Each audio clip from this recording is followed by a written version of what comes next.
করে বুঝবে তুমি?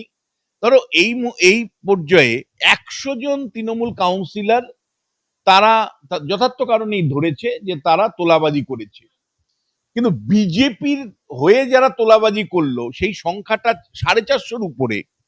আমাকে বলো কয়জন বিজেপির নেতা কর্মী তোলাবাজির জন্য ধরা পড়েছে?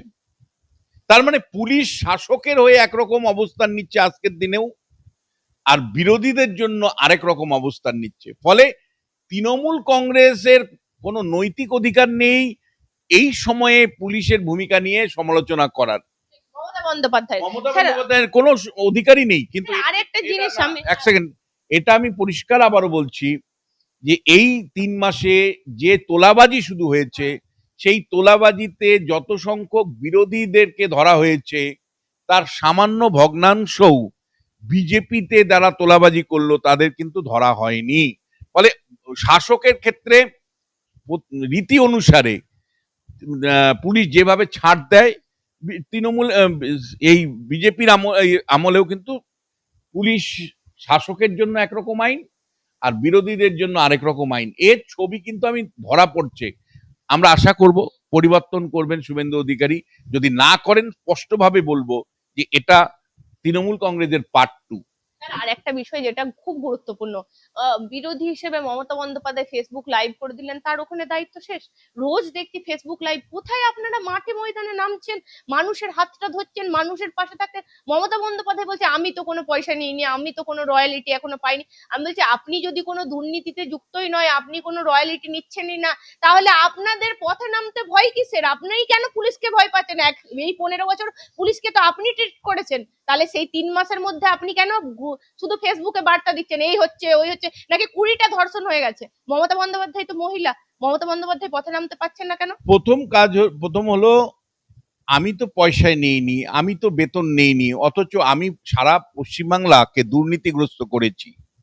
আমি তো শিক্ষকতার চাকরিতে দুর্নীতিগ্রস্ত করেছি, আমি মিউনিসিপ্যালিটি চাকরিতে দুর্নীতিগ্রস্ত করেছি, আমি বন সহায়ক কর্মচারী চাকরি বিক্রি শিল্প করেছি।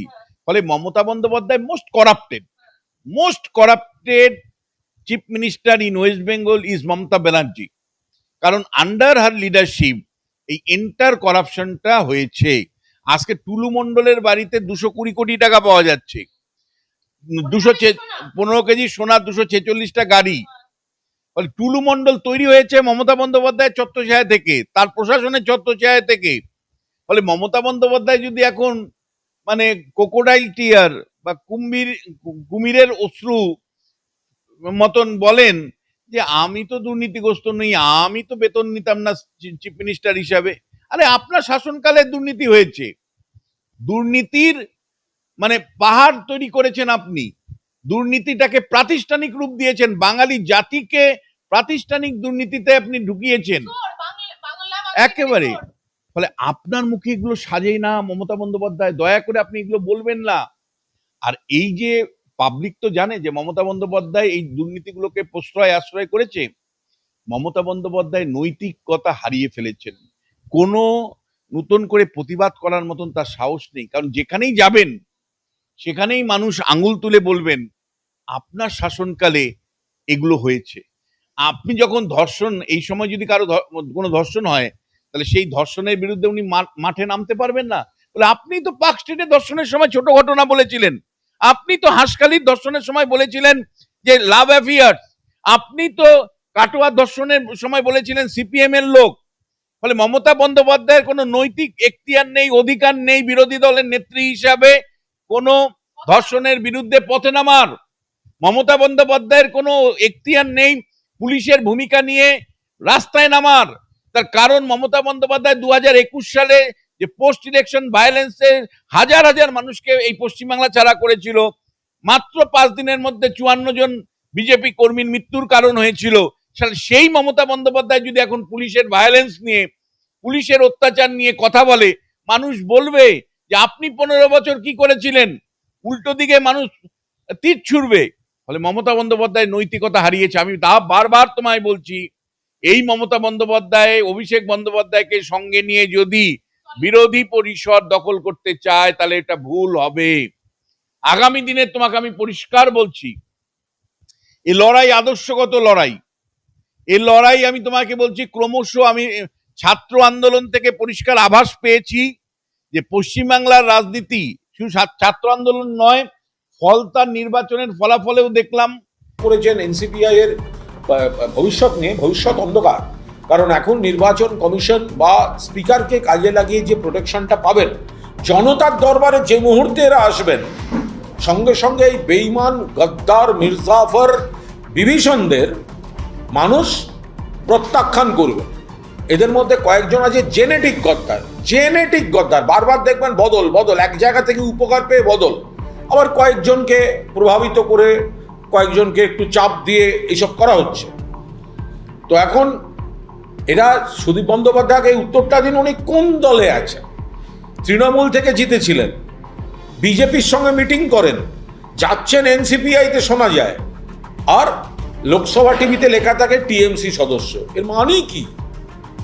এরা তো একদম দোদুল্যমান পরিস্থিতিতে আছে। বিজেপির দয়া ভিক্ষা করে এই কয়েকটা লোক লোভী, এই কয়েকটা লোক গদ্দার, বেঈমান, অকৃতজ্ঞ, নির্লজ্জ, তৃণমূলের ভোটে জিতে, বিজেপি বিরোধী মানুষের ভোটে জিতে বিজেপির কোলে দোল খেতে গেছে।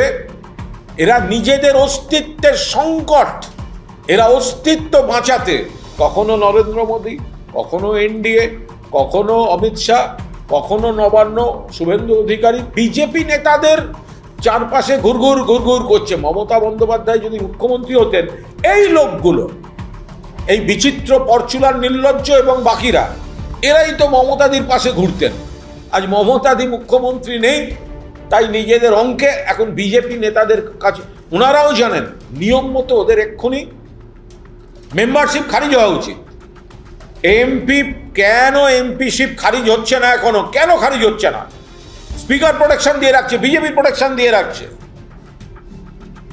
আর তার থেকে বাঁচতে এদের এক একজন নেতা দিশাহীনভাবে, এই নেতা ওই নেতা, এর বাড়ি ওর বাড়ি, আপনারা ছবি দেখছেন পাশে দাঁড়িয়ে। আমরা কিন্তু এটা কিন্তু লক্ষ্য রাখছি না, এই যে বিজেপির এই যে তথাকথিত বিদ্রোহী নাকি তথাকথিত বেঈমান, তথাকথিত দলবদলুরা, আপনারা দেখছেন বিজেপির কোন নেতার পাশে ছবি দিচ্ছে, এইভাবে বসে পাশে বসে ছবি দিচ্ছে। আপনারা কেউ জানেন না ওই ছবি তোলার গেটটার আগে বিজেপি নেতা ওপরে বসেছিলেন, তিনি পায়ের কাছে বসছিলেন কিনা, এটা কিন্তু আমরা কেউ সেই সময় দেখতে পাচ্ছি না। বাঁচতে চাই বিজেপি, তাই মেম্বারশিপ চলে যাবে, বেঈমানি করে ফেলেছি, আইনে পড়ে গেছি, সেই কারণে কখনো প্রধানমন্ত্রী, কখনো অমিত শাহজি এদের কাছে ঘুরে বেড়াচ্ছেন। এটা দেখলে আমাদের খুব মজা লাগছে।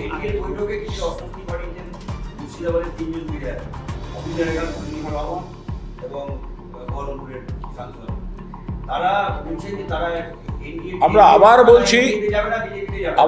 আবার বলছি তিনজন হয়তো মিটিংয়ে যাননি, আরো দু একজন যাননি, কে বোধহয় শুটিংয়ে, কেউ বোধহয় অমুক, এরকম সব কি সব শুনেছি।